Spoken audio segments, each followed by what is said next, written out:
everyone. How is everyone today? Hi, my name is Oscar. And my name is Alex. So today we're going to be doing something a little bit more basic, you can say. Basically, we're going to be talking about photography basics, how it incorporates into dance photography, and basically how everyone should know these basics, right? So today we're going to be talking about like iPhone basics, like how to get better images with just a standard phone / iPhone, like, and also like the basics of photography is like, what is ISO? What is shutter speed? What is aperture? What does DSLR mean? Like you hear all these acronyms and names being thrown around, but like, what do they actually mean? So today we're going to be talking about everything like that. So let's just get started, I guess. So, and also, before I forget, we're also going to be answering questions at the end. So if you ever want to come in live, answers and post a question, then you can also do that. Or just either you can go ahead to my Instagram, which is also linked in the description of the video. You can go to our Instagrams and just personally DM me, and I'll be sure to answer the question on the podcast. Any question is okay. So let's get started. So what is phone photography? Like, what is it? Like the rise of phones, like in the last 15 years or whatever, has been like, it's been incredible.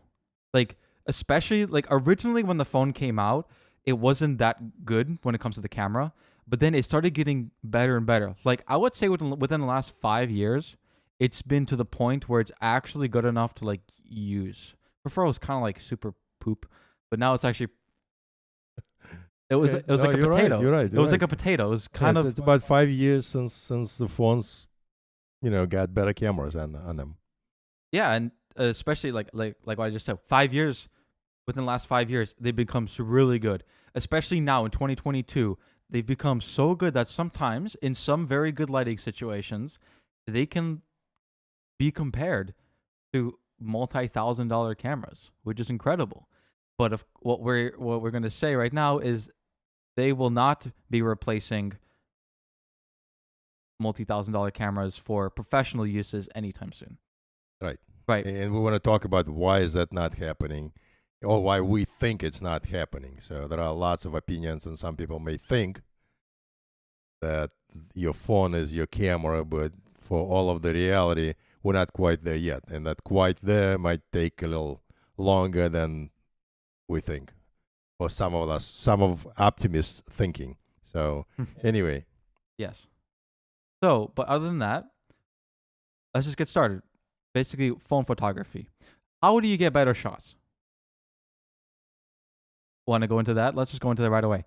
How do you think you get better shots with the iPhone? Just right off the bat. Well, for one thing, most of the people not thinking what they when they're using iPhones, they using them in a very, very difficult or very easy for people to use angles. Like they're looking from the top to the bottom. They're not really getting to the level of, let's say, the subject you're shooting at. So I think that just a very simple adjustment, keeping the phone vertical and actually trying to get to the level of, let's say, if you're shooting at 2 years old, you should get to the level of 2 years. That's one thing comes to my mind. Yeah. Again, assuming your phone is decent. So the latest, let's say, I'm holding iPhone, I think it's 10. Or X, that's X. It's 10, yeah. It's 10, it's yeah. 10. But anyway, it's somewhat decent. Is it the best? No, but it does the job though. So what are you using? How are you using iPhone photography anyway? Are you using any of the photography? Actually, you say that I am. Okay, so How? give me an idea what is the useful photography from iPhone, and when is that happening? Okay, so really the only time that it's actually being useful is for usually wide shots, but also like, how do I say this? It's like it's wide shots and also when it's a good lighting situation. Okay. What is good lighting? Good lighting is when it's either really bright or just basically when there's lots of light available for the camera to So shoot. in other words, how about saying outdoor? Can you use iPhone Exactly, outdoor? outdoor. Yes, Yeah, of so course. outdoor iPhone is a great tool. Absolutely Oh, great, yes. great tool, and there are no questions about that. If if you're shooting in the daylight, iPhone could be a very, very, very good tool, and to the point when you can take, well, I don't know. Do you think you can take iPhone, take a shot, and blow it up to the size of the 5x6 board and print it and being 5 by 6 feet? feet? Yes. No. No. Okay. So what are the limitations in your head? In my limit, because like the thing about phones is actually quite interesting because phones do a lot of processing, like a lot of processing, way more than you would ever think. After they get processed, the images look better overall. But as soon as you start to zoom in a little bit, even the images just start to like kind of break down and it just looks awful. So maybe the biggest size would only be like 1 foot or something, like So you can quite small. you can picture yourself using iPhone picture and blowing up to the size of, let's say, 8x10 print. Yes. Okay. For me, that's obviously I'm a photographer. I have different maybe quality standards than some other people. But for me personally, I would think that 8x10 is the maximum for like a phone. Okay. And again, as we just mentioned a minute before, I mean, shooting outside, outdoor with the natural light is one of the conditions. You do need light. I mean, it doesn't have to be natural Yes. light outdoor, but you do need lights. Some interior spaces have also beautiful lighting, Yes, definitely. but lots But of usually not. but lots of usually not. Yeah, I agree on that. Unless you add supplement lighting, but then at that point you become a professional more. You need professional lighting to know how to use lights. So just if you want to take good iPhone or phone pictures, just go outside. Yeah. That's the simplest way. Just basically just get more light. However you may do it, just get more light. Okay? Or another use of the iPhone photography is if you only staying with, like, okay, say you stay with Instagram and Facebook. In my screen is, let's say, 2x5 inches. So yeah, for the screen, you're probably gonna you'll be okay, even if you're shooting in a dark bar. And yeah, iPhone will do. It's still gonna be some memory you're creating there Yes. by using the phone, Exactly. but it may not be printable. That's Or the main point right there. A memory. For many people, the iPhone or phone pictures are just for memories. And that's fine. Memories don't need to be the most high quality. They just need to be in the moment. That's the point. And for that, these are amazing.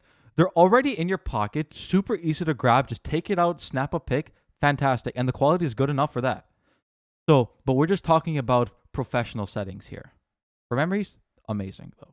right, I agree. So the phone is amazing tool. Let's say I used to go to I don't know, climbing let's say mountains, and I would be walking, doing a day hike to the Angel's Landing, and I was carrying my DSLR, but this is my mirrorless camera. My DSLR was probably 50% heavier than this, and I hated myself through the entire day because I mean that was very, very difficult. Yeah. So having iPhone not only will give you great memories, it may do some Exactly. good pictures anyway. So yeah, that will work. Yeah, In many that is a big thing. many It's much lighter. scenarios. It's much Yeah. lighter. That's a huge thing. Right. Very last advantage, I want to just mention that everyone can knows how to use them. So Yes. there is no learning curve of any kind.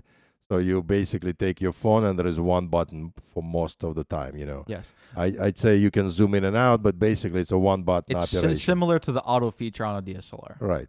So can't deny The ease of use. the ease of use of this toy. Yes.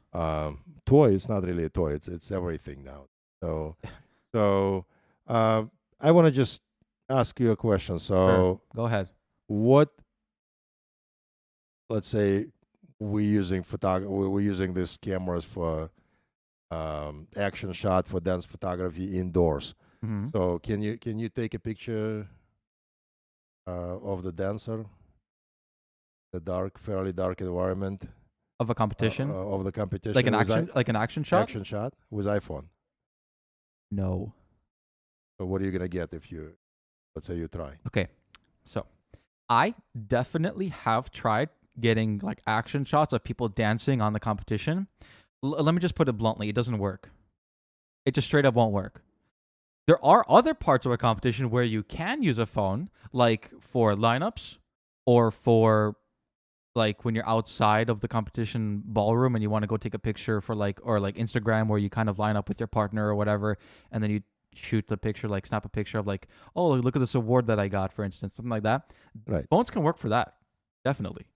I mean, again, getting memories out of that tool. You Yes. know, you're gonna get great memories, but if you're shooting, if you're trying to get an action shot, okay, I can't even project. Let's say maybe 5 years from now, the phones will advance. Maybe. Oh, they'll definitely get better. Yeah. But I don't think any time soon that they will get to the point of a full DSLR. When we're talking any time soon, we're talking 5 years. Because I feel like also the laws of physics are kind of at play here. Yeah, because I think like you need physical like right. space and like Right.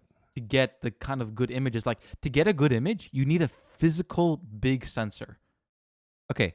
Right. So because this is photography basics, we're spitting these words out. What is a DSLR and what is a sensor? Okay. A DSLR is a camera. Okay, let me just say what it stands for. DSLR stands for digital single lens reflex. Whoa, that sounds complicated. Let me break it down for you. Okay, let me break it down. Basically, digital, I think that's pretty universal. Digital just means that it uses bits, ones and zeros for transfer information. As opposed to film. Okay. Yeah, because back in the day, right? I don't know how long ago that was, 20 years ago maybe. Sounds like, right. We were using film for the most part to shoot photos and stuff, and even and movies and videos, right? We were not using film. I was not using film. Yes, I was born when they were using film. Right. Right. Right. So okay, so that's digital. What does single lens reflex mean? So when you went to like Walgreens, your local Walgreens, and you bought a disposable camera, that uses, like, if you look through the viewfinder, you're not actually looking down the exact lens of what the image will look like. Like, because you're not looking down the same lens. You're looking through a separate tiny little like glass element off to the side. Yeah. Yeah, it's a different part. So it's just an approximation of the actual image. So what a DSLR does is it has a mirror put at a 45-degree angle so that, like, in front of the sensor's here, the mirror's here, and then when you take a picture, the mirror flips out of the way, and then so it exposes the sensor with light, and then it flips back down. Okay, that's the simplest explanation. So that once it flips back down, you can actually look through the exact lens that you're shooting with, so that it's not an approximation, it's an exact replica of what you're gonna be getting. Exactly right. That's the simplest way of putting it. So basically, either you're seeing what the camera is seeing and capturing, and versus completely different, tool. You're looking this way, and the camera looking like parallel, but not exactly looking at the same thing. Exactly. So anyway, I think we should move on, because this whole concept, I don't know, to most people, for the photography 101, trying to do today. Yeah. Okay. So just one more thing. So that's actually why it's just an interesting thing. Whenever you use a DSLR, and also DSLR has more of like a bigger sound to it when you actually take a picture. So when you take a picture, because the mirror flips out of the way, that blocks your view. That's why whenever you take a picture on a DSLR, it actually blocks your view and it turns black. So if you ever wondered why it turned black, that's why. Okay. So, and also that's why mirrorless cameras are called mirrorless, because they don't have a mirror. And that's why they're usually smaller, because they have literally less components and they don't have a mirror in them. And that's why when you look through the viewfinder of a mirrorless camera, you're looking actually at a screen, not at an optical. That's why on the DSLR, the viewfinder is called an O, VF or an optical viewfinder versus on a mirrorless camera, it's called an EVF for electronic viewfinder. Just something pretty interesting there. Okay, so you want to move on? Yeah. So I just want you. Let's go. Why don't you just summarize three? I can summarize go ahead. basically. iPhone versus we do not have the DSLR here, but to show you. But anyway, it looks a little bigger than that. And this is a mirrorless camera. Those cameras are basically came out maybe 4 or 5 years ago, and they really became good within the last 3-ish years. Right. So mirrorless is today kind of the way of the future. Yes. DSLR is still very, very, very useful, and sometimes even better in some situations. Even better in many cases. But both has some pros and cons. Anyway, but the majority of the market is kind of moving away from DSLR. That's correct. For the majority. Right. For the majority of the market, yes. There are still some circumstances if you want to, make a visit to the polar circle and, your next vacation is there. Because it might be more durable in some cases. Right. That's one thing, that the battery lasts 10 times longer. That's true. That's another thing. So in many cases, I think DSLRs are going to be around for a little longer than most people think. Anyway, all right, should we move on? Should we talk a little bit about the lenses or physical aspects of the cameras we're dealing with today? Okay, so there's two main things to a lens. The focal length and how wide it is. So that's basically the two considerations that are made when buying a lens. What is focal length? Focal length is basically what a traditional person would call zoom, right? So it's basically the zoom. So quick thing, the smaller the millimeter, by the way, millimeters is how you measure focal length. So the smaller the millimeter count, the more wide it is. Okay? So 24 millimeters, for instance, we have a lens here from Canon. It's called the 24 to 105 millimeters. So it goes from 24 millimeters, which is the widest, to 105 millimeters, which is the most telephoto, as we call it. Telephoto is a quite zoomed in lens. Okay? So it goes, and then 24 is a wide kind of a focal length. So you want to talk just make it very simple. So if you're shooting, let's say lineup or group shot, forget about lineups, group shot, you're looking at 5 to 25 people in the group, and you put them in 3 rows, and they trying to arranging them the best possible way. You do need the wide angle lens. Mm-hmm. So if you have something more than, basically you're looking at 17 to 35. That's the number. That's the range of what it should. That's not a lens. It's just a range that you want to be shooting at. So if you have,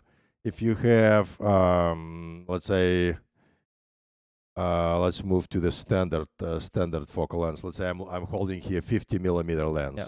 What is that good for? Well, honestly, some people say that the 50 mil is what the human eye sees. It's pretty close to what you see anyway. So, and it's a very commonly used lens. I want to say in the past, some people are using it a lot these days, but it's and also the 50 millimeter. There's a version that Canon makes. It's called the Nifty 50, is what people call it. Yes, because it's a 50 millimeter, which is a very standard kind of it's semi-telephoto. It's a little bit zoomed in. It's definitely not a wide, but it can be used. It's kind of a more general purpose because it can be used to shoot portraiture. It can be used to shoot some a wide variety of different things. Versus a wide angle can't be used for portraiture really. Can you think of the circumstance where you can use 50 millimeters and shoot 10 people group shot? Not really. Come on, think a little harder. What do you mean? What if you have space? Let's say if you have space. Okay. But then at that point, it just becomes inconvenient. You have to walk back 20 miles just to take a picture. Basically, if you're moving back 20 feet and you do, in very few places when you can do that, technically speaking, you can take a shot of 10 or 15 people group with 50 millimeters, but that's becoming pretty fast, pretty stupid because there is no space. anywhere, Yes. even if you're not in the wide open like beach space near the ocean, there are other people who's gonna get in the frame, and you don't want them in the frame. So in any case, so for a very very basic 17 to 35 is a wide lens, 35 to 70, plus or minus standard, Yeah, like a medium focal like length. a medium, and then Everything more than that is like what do we say? Like 70 to maybe 135 is like telephoto, and anything past that is like super telephoto.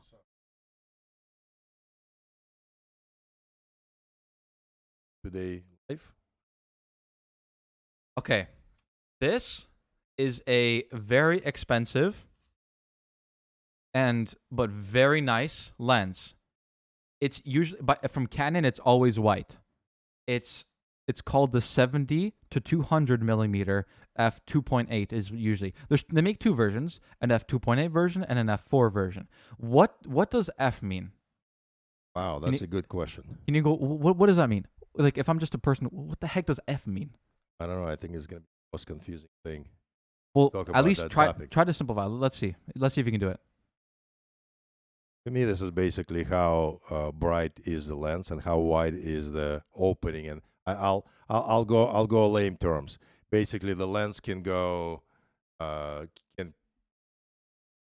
close like that, and you're looking through a very little window, and you can open like that, and you can have much more space in the lens to for the light to go through. Yeah. And basically, I'm referring typically when I'm talking about f number, I'm talking about how fast is the lens. Yeah. When people say the faster the lens is, which means more light. Basically, in photography / videography, whatever, cameras, faster means more light. So in this case, the bigger their opening, the more light it lets in. So, but the trade-off, when you open up the aperture, basically when the actual the blades inside of the camera get bigger, inside the lens, when they get bigger, you get more light. But a trade-off is that the depth of field gets shallower. I think we're throwing lots of stuff at.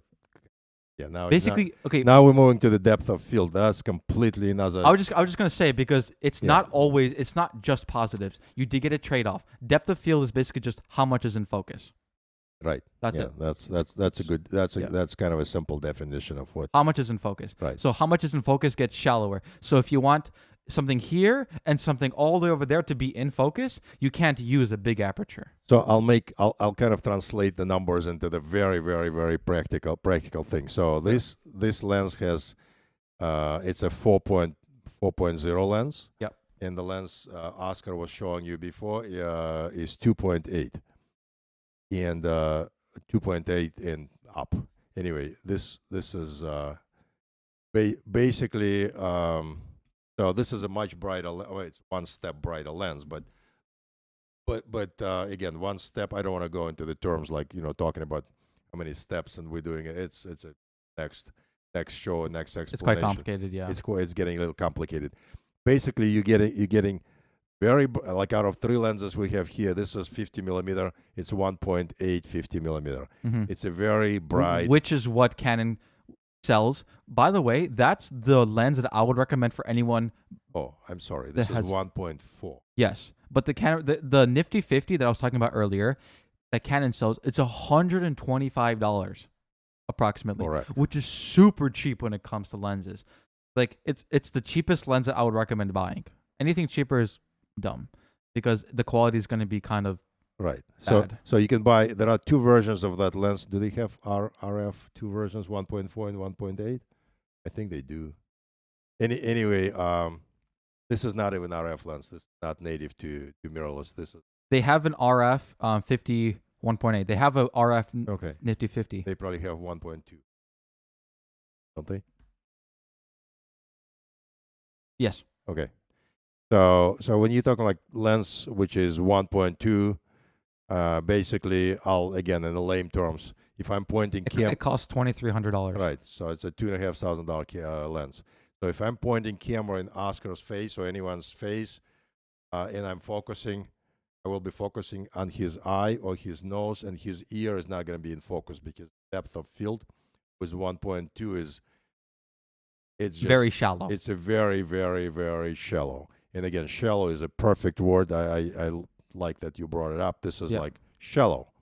So Thin, so the latest and greatest. Let's say we're not really wedding photographers, but basically, if you're getting married, the brides would come to, and I've done a few weddings anyway in the past. The brides would talk to you in the lame terms. They would say, "Oh, and what we like with pictures, we like really, really, like a blurry background and sharp faces." So yeah. So if you've ever seen, that's how you really get a professional kind of an image: is faces in focus, background and foreground autofocus. And that's how you get professional purposely. Yes, obviously. So also, can you achieve, throughout the picture, everything in focus? Yeah, you can. If there is enough lighting, you can. So, and we're not going to go usually you don't want that. Usually you actually want the blur background. That's how no, but I mean, there is separate there is a case when you're shooting, let's say again, group shots, and you have 3 rows of people, and they all a foot apart. Yes. You want everyone in focus. So you. But then again, what if there's not enough light? Then oops, you can't do anything. Unfortunately, you have to deal with. It's a trade-off. Exactly. Always trade-off. In photography, there's always a trade-off to all three settings. So that's why you need to know everything. What you want to summarize again? That just throw the name in Aperture. Okay, so it's called Aperture. The opening of the camera. Sorry, one time. The opening of the lens. I keep saying camera because technically camera just means the whole package. The camera body and the lens. That's the camera. Okay, just thing. So called a lens. Millimeters. The smaller the number, the wider it is. So the more you can get in the image, basically. Yeah. So wide shot means like a phone.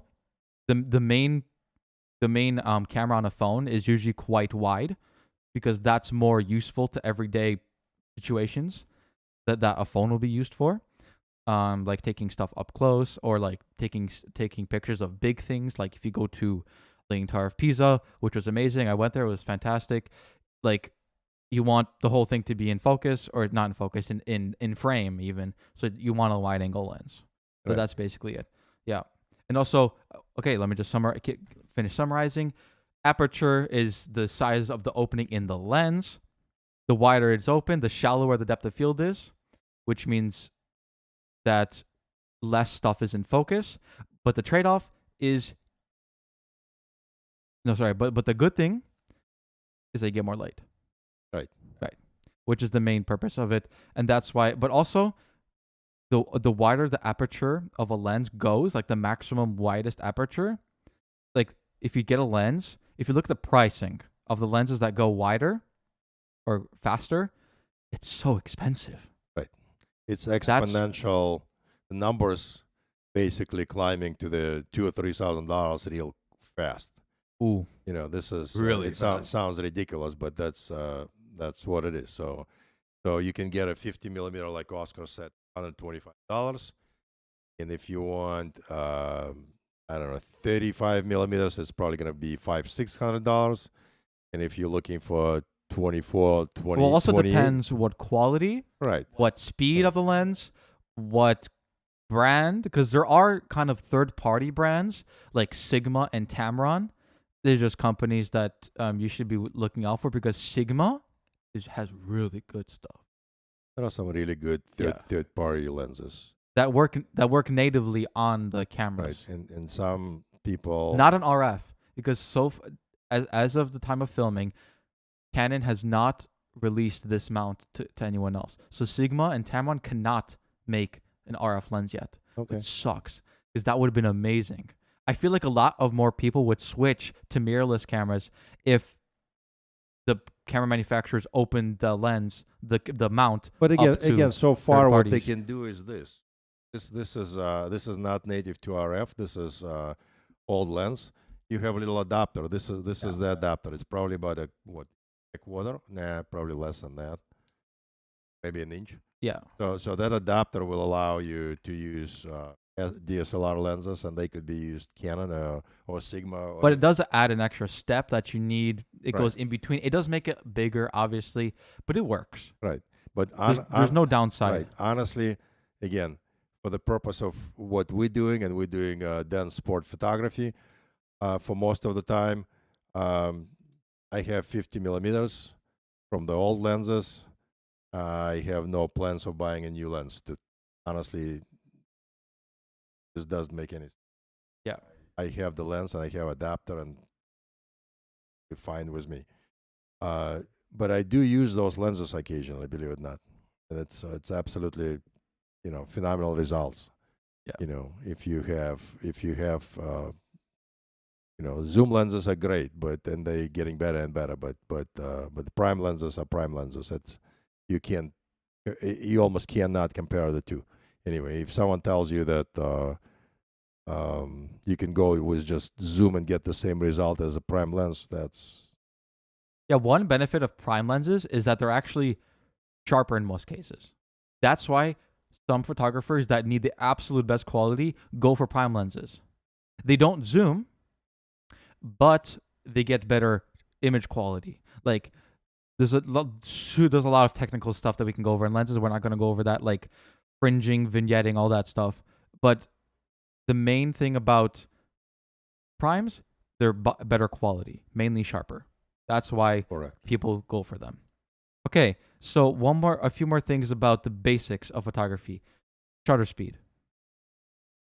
Because we talked about aperture. Now let's talk about the other two. So there's three. I'm really curious how you're going to explain that in the simple terms. Sure. What is a shutter speed? Okay, I can explain it. Okay, let's see it. Watch me. So shutter speed, what is it? It's how fast, how long light is being exposed onto the sensor. And a sensor is just the thing that actually captures the light and transfers it into the image that you see on your screen. That's basically it. So the shutter speed is just how long it's that the sensor is being exposed to light. That's it. And it's referenced in seconds. So usually it's a good middle ground so you don't get blurry images is around 1/100. I want you to correct yourself. So when I'm looking at the 200, it's not at 200 seconds.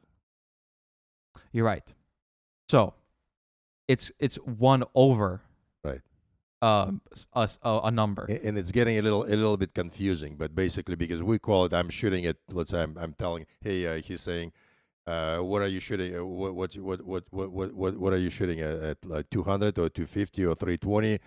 And those are not seconds. Though that's 1/200 or 200th right. of a second. So it's a 1/200th of the second. Yeah, it's a very, very short period of time. Anyway, while the other is open and the light is coming through. Yes. So I want to do a little bit of a more explanation on this topic. So.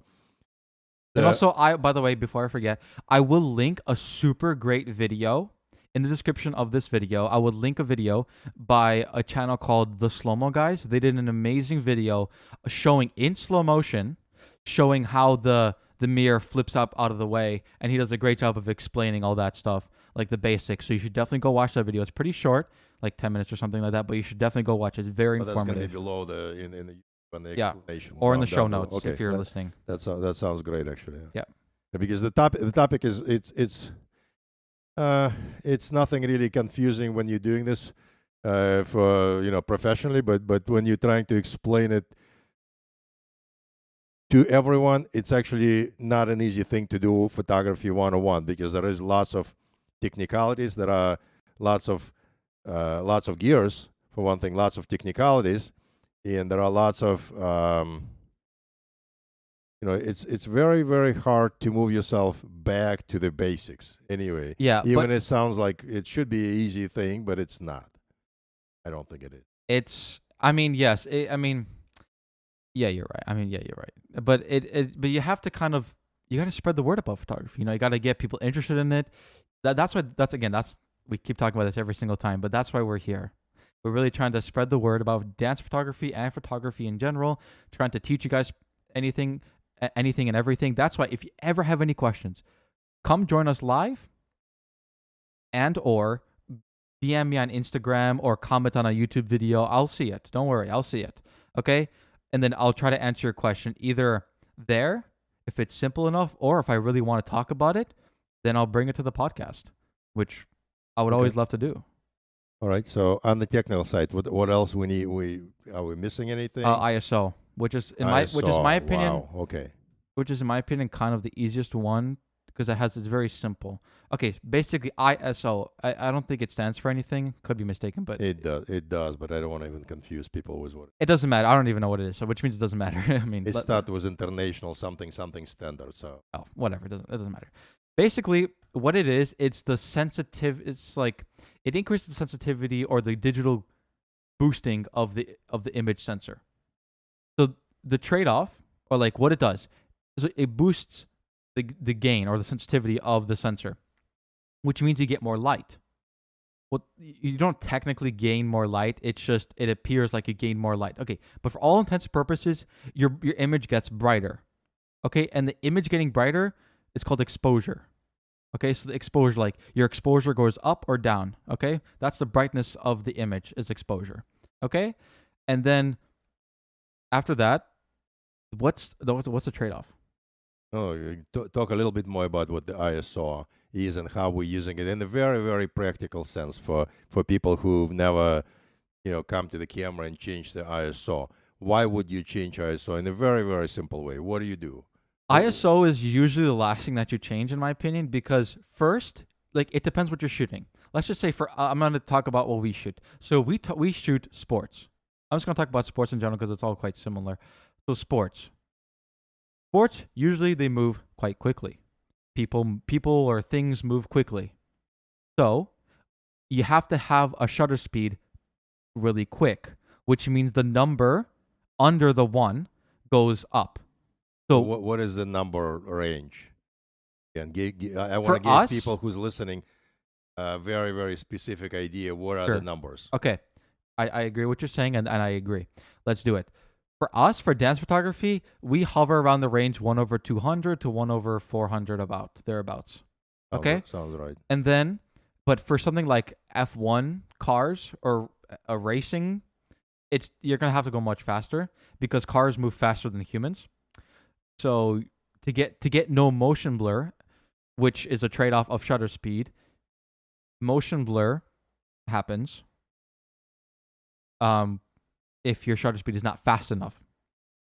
Which again, faster means the number under the 1 gets bigger. Okay?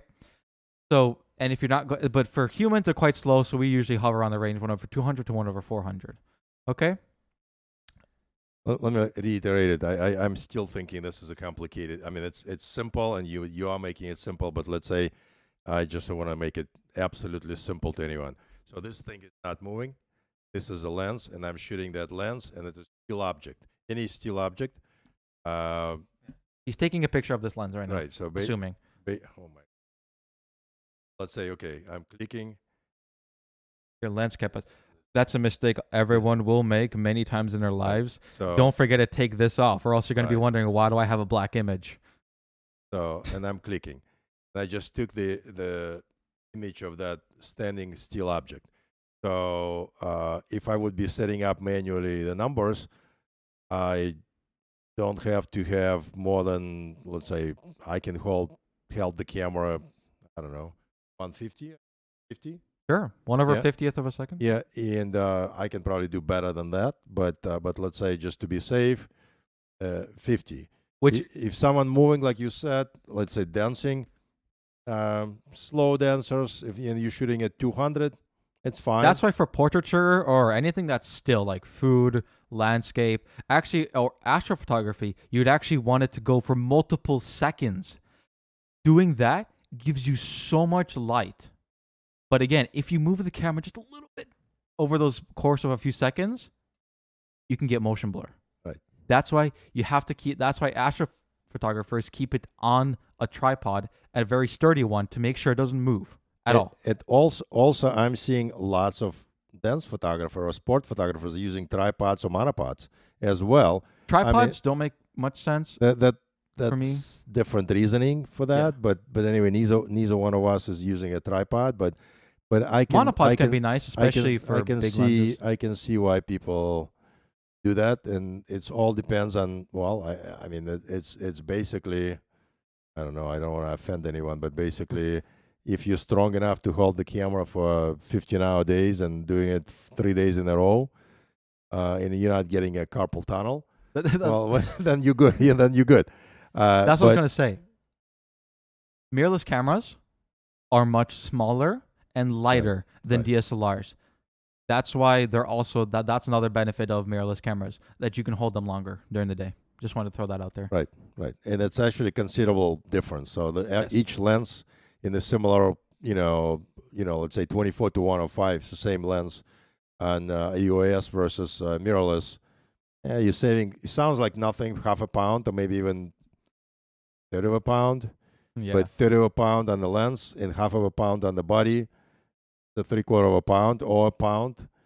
And that really amplifies over the course of so, many hours. Right. So you're working all day, and that 1 pound makes a big difference anyway. So we're seeing lots of photographers who do use the monopods, and some use tripods, and it's basically your personal choice how you're operating and what you're gonna get. I mean, my I guess the most negative comment I would make when I'm looking at someone using tripod all the time, you're locked to the spot where the tripod is. Yes.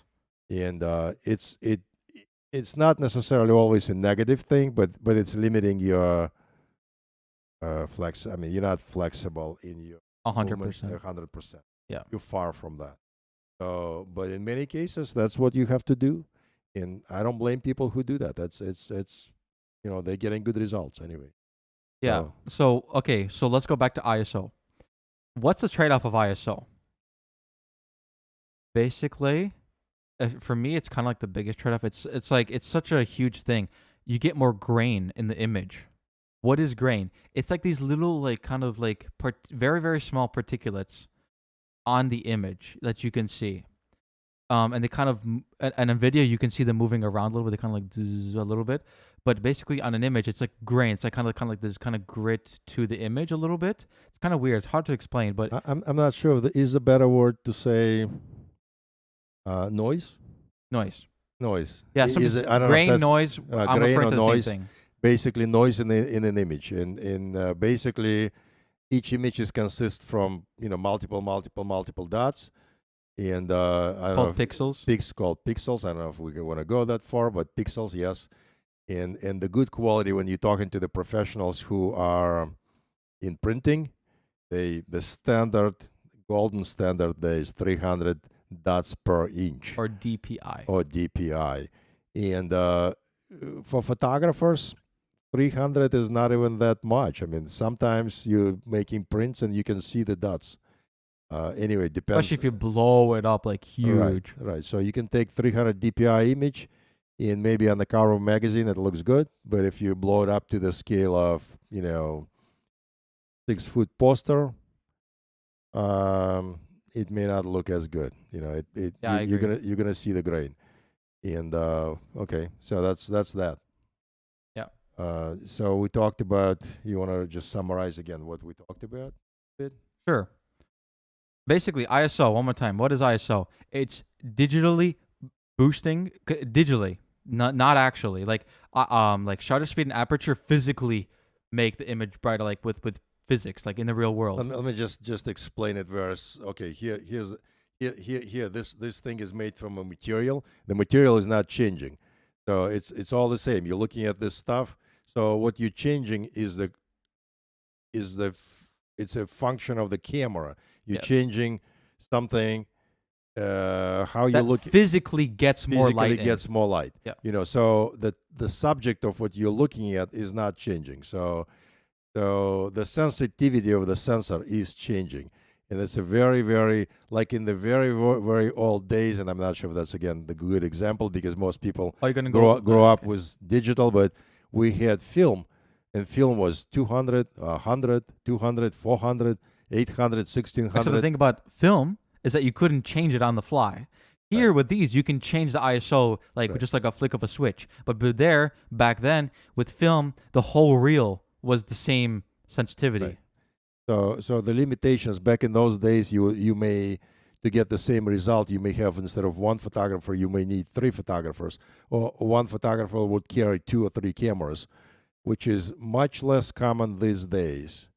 Some people still do it, like wedding photographers, I think, are the most common yeah. people that do it. But for another reason, they just most of the time they're using different it's lenses. Yeah, exactly. It's not for the ISO, but it's to have 2 different types of lenses. Right. So what, like a wide angle and a more telephoto. That's usually what it's. Also, they don't want to miss any shots during the wedding, and they carrying, they just basically have 2 cameras on the spot. Some carrying 3 cameras, and you know that you're taking wide angles with 1 camera, in close-ups and portraiture shots with another camera, and it's already preset that way, so you're not really messing around with your settings anyway. I don't know if that's for the real time it works like that, but you're always messing with settings, or you better be, because otherwise you're probably not going to get good results, unless one thing, and I'm not sure we want to talk about this or not. Do we want to talk about like the camera allowing you to shoot JPEG versus RAW? Is that the topic today, or this is too complicated? I'll just go over like a 30-second manner. Okay, let's see how you do it. Just so that people know at least the basics of what it is. JPEG, whatever settings you use are baked into the image. After you take the image, that's it. You're done. That's the settings you used. That's it. You used them already. They're baked into the image. You can't change them afterwards. RAW, on the other hand, you can change it afterwards, which is a super cool thing, especially for professionals when they need to, if they don't, because especially if you're running and gunning, which means that you don't really have time to switch your settings or something, then you can change it afterwards and get no quality downside to loss. Yeah, there is no loss of quality. So basically, if you're a professional photographer and let's say you're charging someone, I don't know, $3,000 to $5,000 for the wedding, you don't want to get dark shots. And basically you are thinking, well, you can't, you have to deliver what you're getting paid for. So you better shoot RAW, and the wedding only happening once. And I've been to the weddings where they lost all, for whatever reason, the photographers are not delivering, multiple reasons for that. But in any case, it is a good idea to shoot RAW. So in post-production, you have all of the options, and we don't want to go any more deeper than that in this topic, but we'll probably be talking about editing sometimes because usually in a separate special edition of the podcast, because I think it's a very interesting topic. But at this point, just letting you know what the JPEG is and what the RAW image is, and why some people use it one way or another, basically. That's all. It can get very controversial. Some people are very strong. Like, I know this photographer on YouTube called Jared Poland. He literally has a shirt called I Shoot Raw. Yes. But it's just, sometimes it's preference, sometimes it's not even preference. Sometimes it's just about what is best for the application what you're shooting. Like, sometimes you just don't really need it because you know that image is going to come out good because you have time to set up settings and stuff like that. Or sometimes you want it. Like, for weddings, I think shooting RAW could be very essential, not to get a dark shot or a bad shot out of it. Because sometimes you can have an amazing shot, but it's ruined because it's too dark or slightly out of focus, So RAW can't change focus, but hopefully with these cameras, the autofocus is much better than on DSLR because it can focus on the more specific parts of the body, like the eye. But it's not even better or worse. It's just different. This camera is making your life much easier. Yeah. Versus DSLR, you have to you're focusing on the subject. Focusing is also a very complicated topic. Yes. We don't want to dive into that, but basically, this camera is helping you. What the bottom line is, the mirrorless versus DSLR. Mirrorless camera is focusing for you, and the good ones, the top of the line ones, are really focusing well.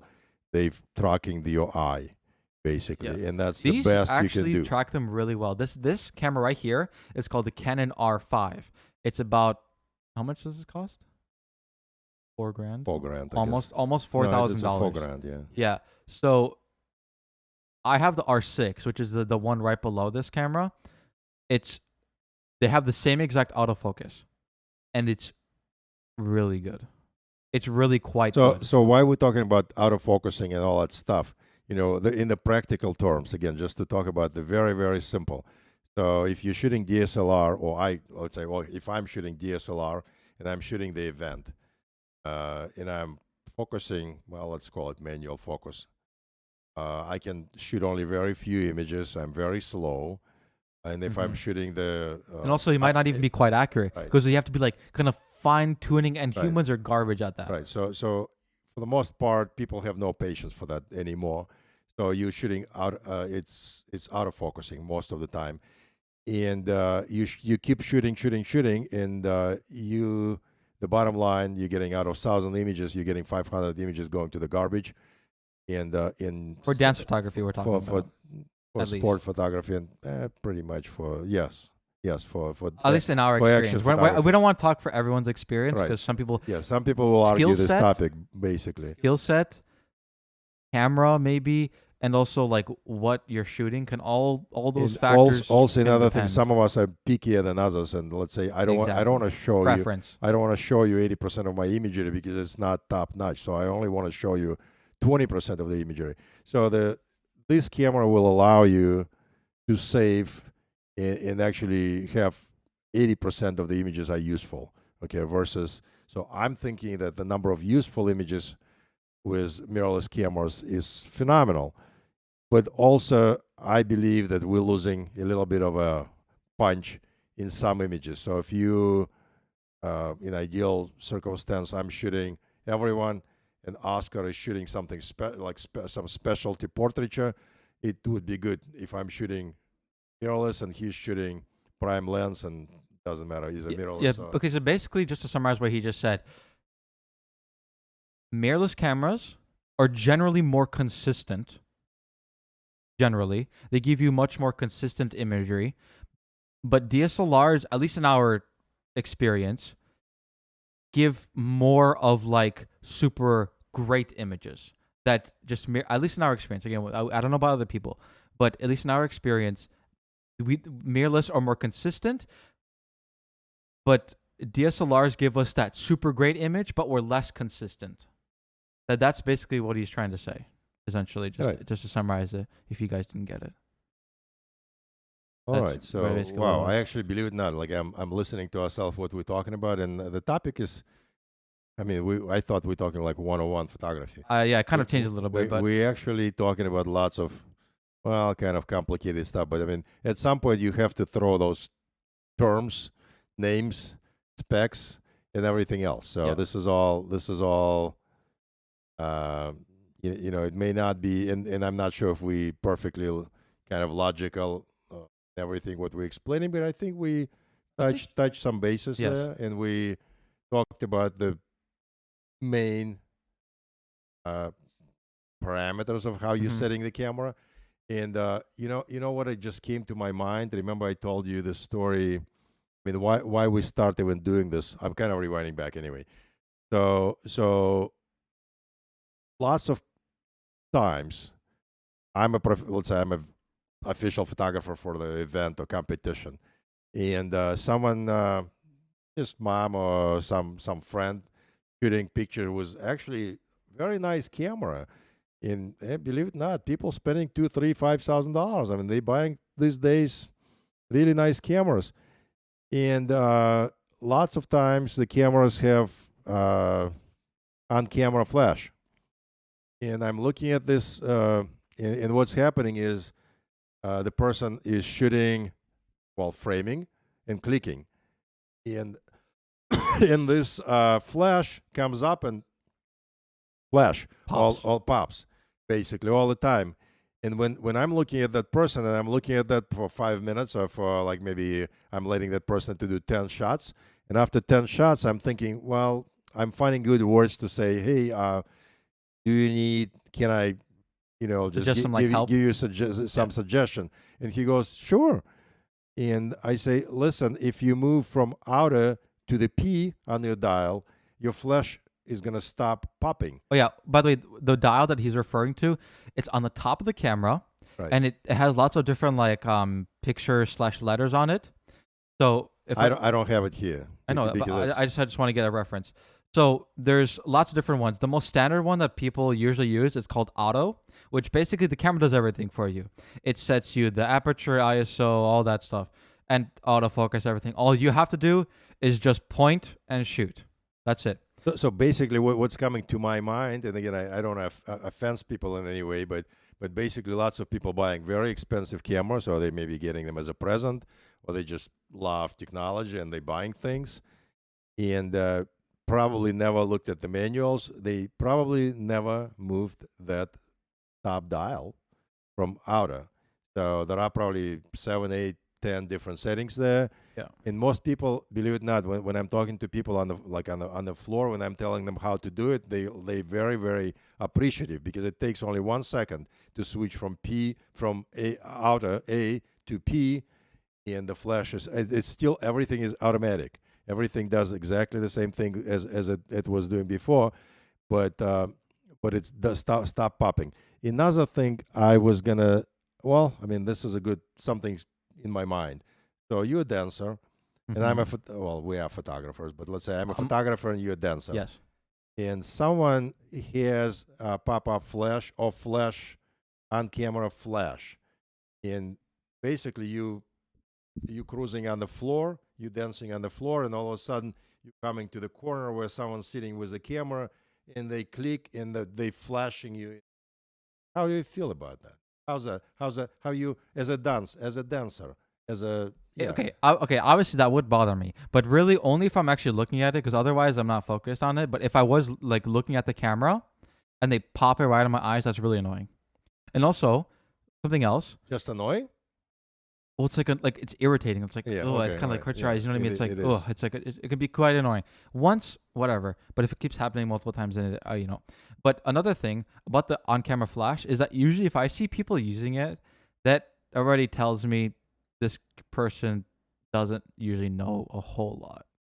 That they need to probably maybe catch up on their knowledge. On the good part, they're dealing with dark environment, and maybe they do know that, but they trying to use the key. They trying to get something useful. So it's not necessarily they don't know what they're doing, but I think they. But that kind of a flash, though, it doesn't really do anything unless the person is only less than 10 feet away. Then it does something. Some on-camera flashes are pretty powerful, maybe even more powerful than you think. So on a dance floor where there's so much light, that little tiny thing. Just imagine this: you're sitting on a dance floor. Dance floor is 40 by 70, generally speaking, feet, and you have. I'm sure every dance floor has like 10 people with good cameras. And 3, 4, 5 of them will have on-flash cameras. So it's like flash.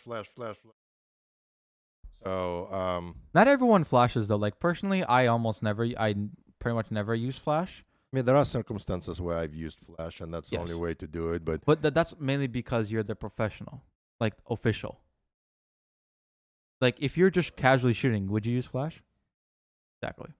That's what I mean. But it's not even from the technical standpoint. It's because you want to get more consistent. I respect what the official photographer is doing there on the floor, and I wouldn't use. You just flash. don't want to disturb them. I don't want to disturb another photographer who actually responsible. His job is to deliver pictures to everyone. So flash will be not only disturbing to the dancer, but it also will be disturbing to the other photographers who's trying to get the job done. Yes. So in other words, you're right. I wouldn't use.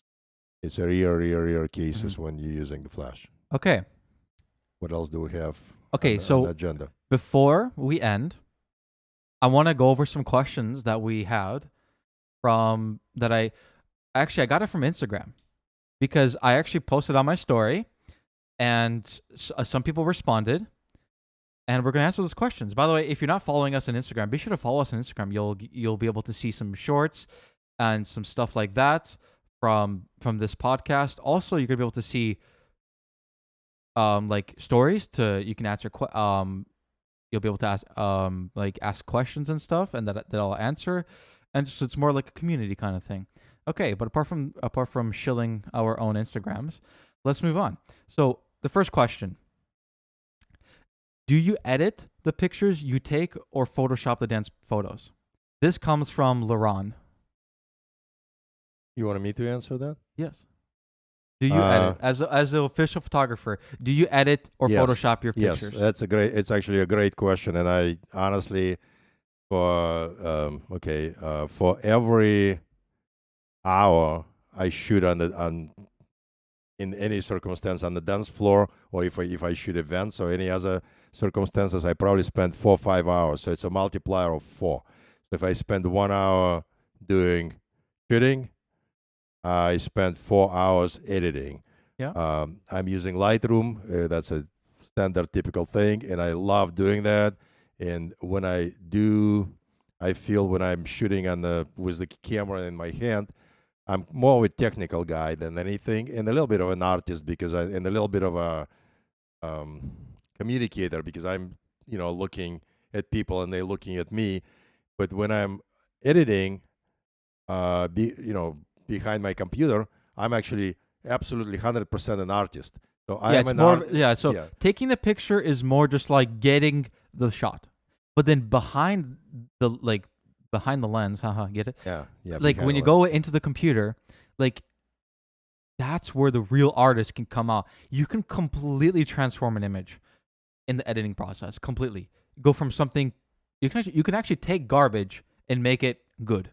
And make it. It may not be a good in terms Amazing. of beautiful, sharpest image, but it can be a piece of art. Yes, it can be a piece of art. Exactly. So editing, not to mention another aspect of, let's say, photography. While we need to go to, doesn't have to be Lightroom, but some mass production software package, mass production. But anyway, so when you're dealing with thousands of pictures, and we are dealing with thousands of pictures on a daily basis. So if you're shooting less than 2, 3, 4, 5,000 pictures a day, you probably missed a lot. That's kind of standard numbers anyway. Yeah. So you are a professional photographer. So someone calls you 3 days later and said, "Hey, I was dancing at this competition. My competitive number was like 355. Where are my pictures? Or can you find me pictures?" And you should be able to do that. So basically, outside of the fact that you have just numbers in your system, you should be able to navigate through thousands of images and find images for everyone. So that brings us to the point: what is the most difficult and time-consuming aspect of photography? What is that you have to do? Let's say one guy is shooting, and one guy is doing what? Tagging? Or sorting. Basically sorting, organizing files. Yeah, because the actual taking pictures of the photo of the dancer, is the easiest part. Taking pictures is the easiest part of taking pictures. Right, I agree. Right, like realistically. When you kind of know what you're doing, yes, it is. Oh yes, of course. And definitely, as far as time consuming, yes, you can take 60 images per second, but you probably need 2-3 minutes to even do basic editing, at least a minute per image. And that's very basic editing. Right. Like if you want to go in depth, get everything nice, like for like a nice big like a poster or like something to put on your wall, you would take obviously more than a minute. Right. You would take multiple minutes. And again, it depends what the client is, basically expecting from you, and the client. Knowing your clientele and knowing your dancer who's ordering pictures is very, very helpful, because sometimes you have to understand what you can do and where to stop as far as doing editing. Because spending 20 minutes on one photo, if the person for a dance picture is not usually very necessary. But it's a great question. Again, I just want to bring one more topic here. So the way I work, I have my Lightroom for dealing with number of images. And also Lightroom, for anyone that doesn't know, because again, this is photography basics, right? Lightroom is like, I'm just gonna say, the industry standard editing software. It is. It's made by the same company that makes Photoshop, which is Adobe. They make Lightroom, Photoshop, Premiere, which is another industry leading thing for video editing. But basically, Lightroom, all it does is it's just adjustments. So Photoshop is for actually manipulating and like putting stuff around an image, but Lightroom is just for changing the colors, brightness, all that kind of a stuff. Right. Mainly just adjustments. And interesting enough, so we call it Lightroom today, but 20 years ago we would call it Darkroom. I think that's why they called it that. So basically, the darkroom was the place where you were doing exactly the same thing what Oscar just explained, except that we were messing around with, we were processing. It's where you actually develop the pictures. We would film. develop pictures anyway in the dark, using the darkroom before the computer time. So, that's that. That's so we also have 2 more questions. One more thing I want to just say, one more sentence to this whole thing. So I want to give you my experience. So I'm using Lightroom. Photoshop is linked to the Lightroom. Yes. And then I also have I'm using on1 or N1 filters also added to the Photoshop. So basically, it's a they're giving you many more presets. Yeah. And if you know your presets, you're just saving lots of time anyway. So because basically preset is just like it's adjustments, but just in one click. So that gives you different looks just in one click, just so you have somewhere like a starting point to go from, right. And then you can like adjust it further to the image, if you would like to. Okay, go to the next question. So, another one from Liran. What is the hardest thing about dance photography? What is the hardest thing about the dance photography? In your opinion first, and then I'll go. Okay. Opinion.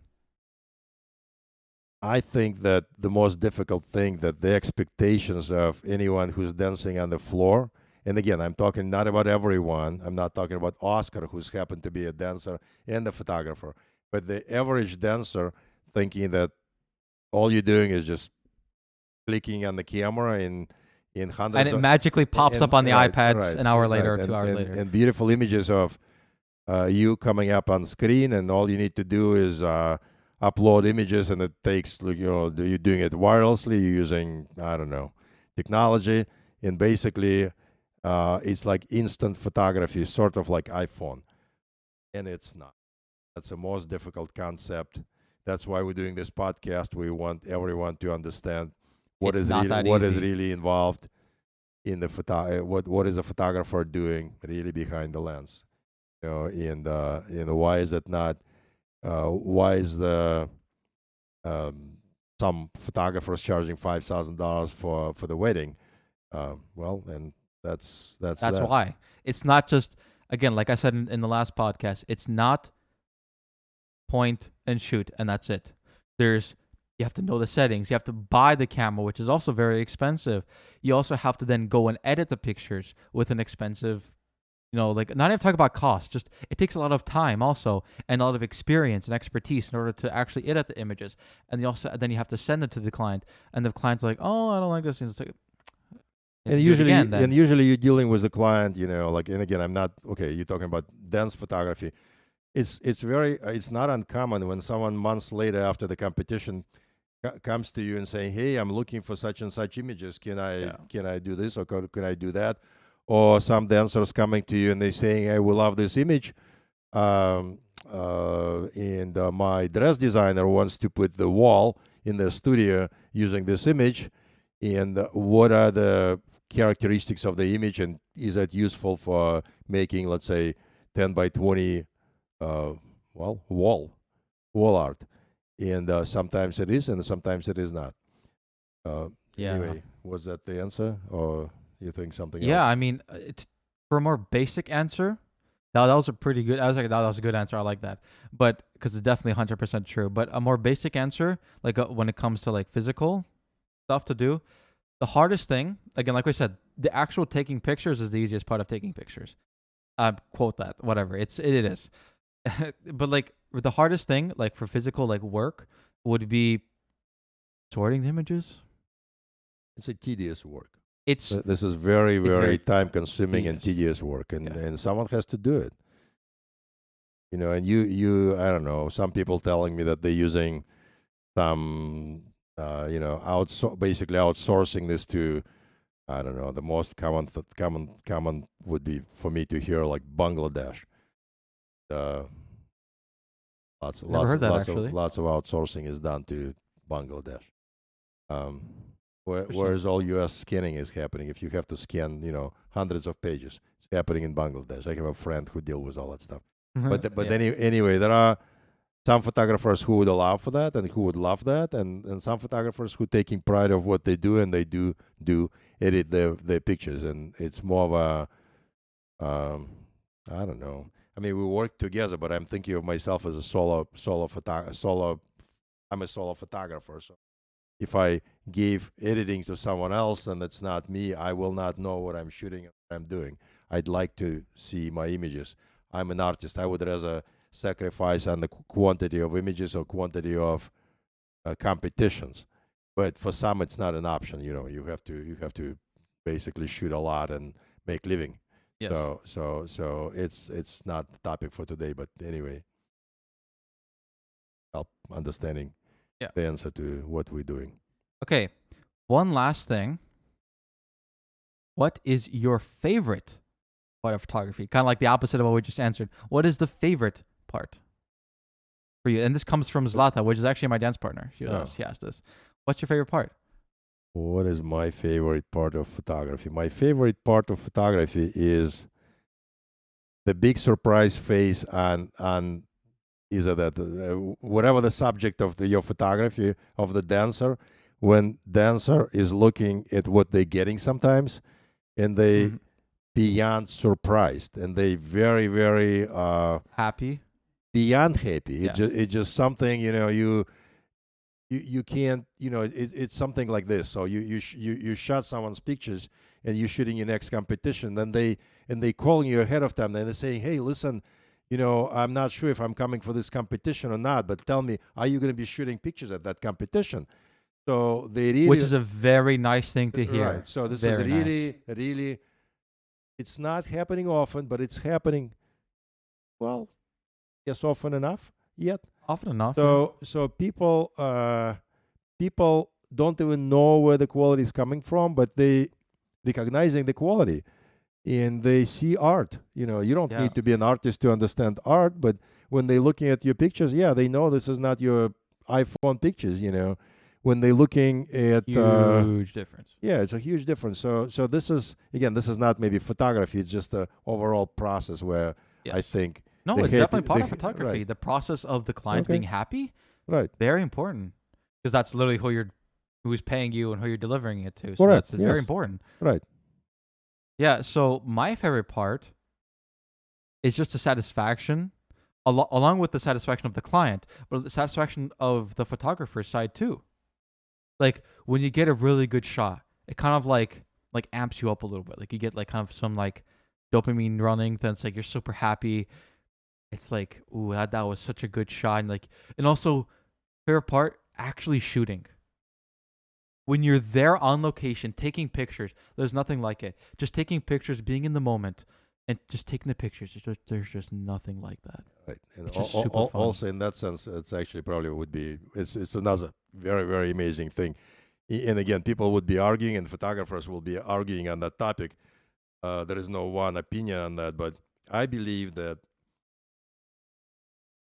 when you're connecting to the dancer on the floor as being a photographer, and I'm not talking about like connecting, like they really dancing your way. No, not really, but they know you there.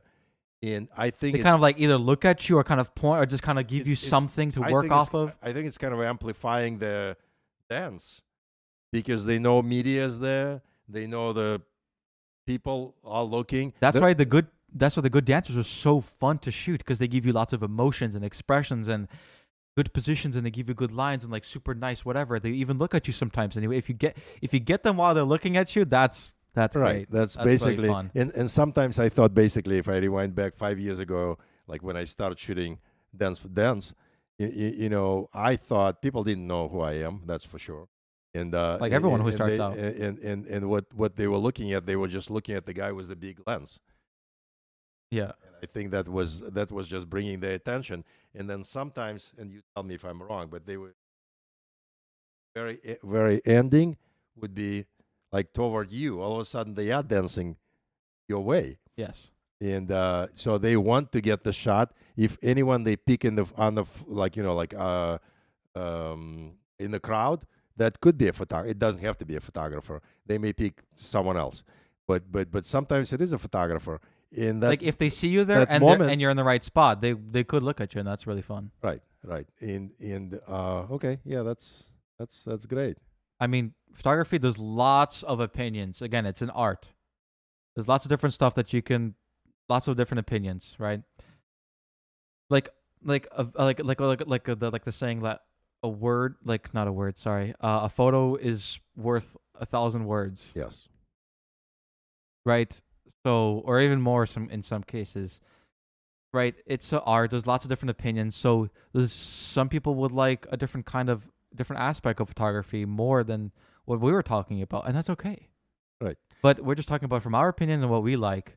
But correct. So don't take us wrong. You can have a photographer, and that photographer will tell you, you're shooting raw. You're a bunch of idiots. Okay. Yeah. You're wasting your time. Or another photographer will tell you, I don't know, you're shooting with external lights, and they say, that's not the way to do it. No, shoot with on-camera flash. That's better or worse or whatever. So same thing, prime lens versus zoom lens. There are people who swear by prime lenses or by zoom lenses. Absolutely crazy. Yeah. And also there is a crowd who's going to be shooting with nothing but manual lenses. And so what is okay, just one more time. A manual lens is basically that has no electronics inside. It's just like you have to manually adjust everything, just like physically. Like there's no autofocus. You have to manually focus, and also you have to obviously you have to zoom yourself. Also, obviously, if it's not a prime, but also you have to adjust the aperture yourself. Also, right? Like what you said, it's just a glass and a case. That's it. Yeah. Okay, so I think that's going to be it. Wow, we actually went longer than usual today, almost an hour and 20 minutes. Wow, that was a complicated topic we picked. We didn't even think about it. I mean, I'm glad through this whole talking and stuff, we realizing how complicated is the topic we picked. But it has to, it's necessary. Had to be done. It's necessary, exactly. Absolutely, yes. Okay, so once again, subscribe to our YouTube channel, Behind the Lens, and go and follow us on our socials. Okay. That's it. Any closing thoughts, comments, concerns?